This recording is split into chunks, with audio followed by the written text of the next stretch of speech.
Hey 49er fans, I'm Thomas Mott. Welcome into Chat Sports, and today, let's get to the latest 49ers news and rumors, starting with Richard Sherman, who has been placed on injured reserve as of this morning, being filmed right now at 1:30 p.m. in the afternoon on a Wednesday. We found out earlier today that Sherman has a lower body injury, probably a lower leg injury, still kind of unclear on exactly what's going on right there, but he will be out for the next 3 weeks at least. So he's going to be out for the Jets game, the Giants game, and the Eagles game as well, looking for him to come back possibly in Week 5. Now, we know that I don't ever say we knew something was wrong, but the secondary, including Richard Sherman, definitely struggled in Week 1. DeAndre Hopkins, Kyler Murray, they had a fantastic day attacking a secondary that myself and many people expected to be a very good secondary overall. So big news to start. You're losing Richard Sherman to IR, but it should be 3 weeks, hopefully at the earliest you could go ahead and come back in the Miami game there in Week 4. Give me your one-word reaction to the Richard Sherman news. Let me know what you guys think about that down below in the comment section.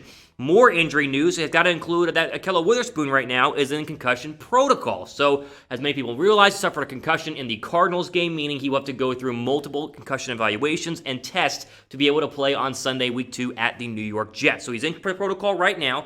He will probably be out of protocol hopefully by Thursday or Friday, or he'll stay in concussion protocol and will miss the Week 2 game against the New York Jets. Now, the Jets are not exactly a juggernaut on offense, so losing Sherman and Witherspoon is not going to tank the chances to beat the Jets on Sunday, but still, two of your really three cornerbacks that you have on this roster are going to be out, or at least one is out, and one possibly could be out. It's some big news to go ahead and start today, as Witherspoon was obviously in there on Sunday as he was mixing in with Emmanuel Moseley, and then Sherman was mixed in there. Like, the secondary was trying everything they could to put a stop to DeAndre Hopkins, who had over 152 yards total through the air, and they were simply unable to. So your depth chart without them is bleak. Now, again, this is not any time you don't need to panic. You need to go run out and just sign a bunch of cornerbacks. They'll probably promote somebody up from the practice squad just to have the depth. But this is a temporary injury for both of them that hopefully will have both of them back either Witherspoon this Sunday or later. And of course, as we said, Richard Sherman back by Week 5 against the Miami Dolphins. So how worried are you guys about the 49er injuries? Let me know in the comment section down below. Type Y down below for yes.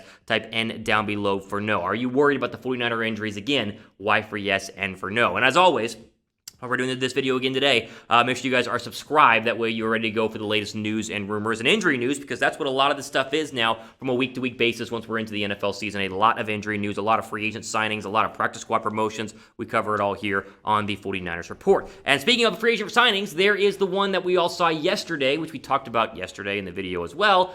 Mohamed Sanu. He's officially a San Francisco 49er, and of course the 49ers have needed some wide receiver help, really dating back to whenever Deebo Samuel, Jalen Hurd, and Richie James Jr. all got hurt in training camp. And you sit currently looking back on a Week 1 where the 49ers really struggled to go ahead and throw the football. Yes, Garoppolo missed some open targets, and a lot of people want to blame Garoppolo, but we can't sit here and say that Bourne, Trent Taylor, and Dante Pettis did anything special in order to give hope and reassurance to 49er fans that even without Deebo and Brandon Ayuk, the 49ers are going to be just fine at wide receiver. So Kyle Shanahan spoke about it yesterday to the media, said there was a real chance of signing Sanu, and here we are. He's officially a San Francisco 49er, a low-risk, high-reward sort of a deal here is how I look at this, because, again, are you expecting Sanu to waltz on in here and just be absolutely fantastic? No, but are you expecting him to be able to produce? I think the answer to that one is 100% yes. Before we dive more into this whole 49er depth chart, which we're going to get into in terms of their wide receiver depth chart, be sure to check out our official 49er face mask, still on sale right now, chatsports.com/49mask. I've said before, I think we'll have fans in every single NFL stadium October, maybe November at the latest. It'll be limited, like you saw with the Chiefs and Jags. You probably have to wear a mask. So if you're going to be going to a game or just out in public in general, go ahead and pick up an official 49ers face mask. Again, chatsports.com/49mask. Link is down below in the description box. Got a lot of people who have DM'd me pictures of them in their mask and just said, listen, these are fantastic, and I appreciate you guys. Again, you can wear just a normal mask, or you can wear a normal mask with the 49ers logo on it. Look good, rep the Niners everywhere you go. So here's again why they went out and signed a Sanu. You look at the depth chart right now, I would put Sanu as the number one wide receiver on this depth chart. Talent-wise, he is.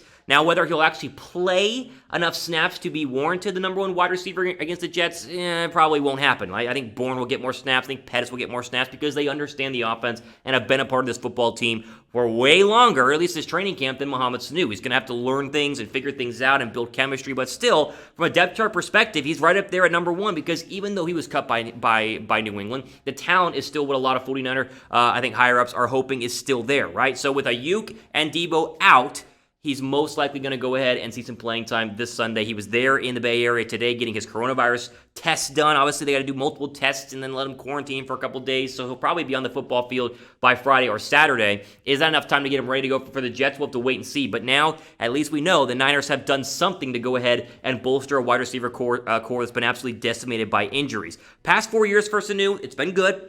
Not great, but still good. 2019, I think, is a little bit of an outlier just because he had a trade and then with a new football team, and so he didn't do much, and that's probably why the Patriots went ahead and cut him this offseason. But if you got any sort of production similar to 2018 or 2017 or even 2016, the last time he was with current head coach and former Falcons offensive coordinator, current head coach Kyle Shanahan, 66 catches for 838 yards, 67 for 703, 5 touchdowns. These numbers would be fantastic. I'm like, if Sanu came in and gave you 50 catches for 450 yards and 3 touchdowns, that to me is a successful season for a guy that is not going to have a lot of time to get a lot of chemistry work and a lot of playbook work early on here in his 49ers career. So give me your 49ers official grading for this move, A through F. I'm pleased with it. I think, again, low risk, high reward. At worst, he's as good as Bourne and Pettis and Taylor were in week 1. At best, he's the best receiver on this football team until Ayuk and Deebo Samuel come back, and then even then, maybe he pops and has an even better year. So I'm fine with it. A 1-year deal. It's cheap. I'd go ahead and give it an A- overall on my grading system.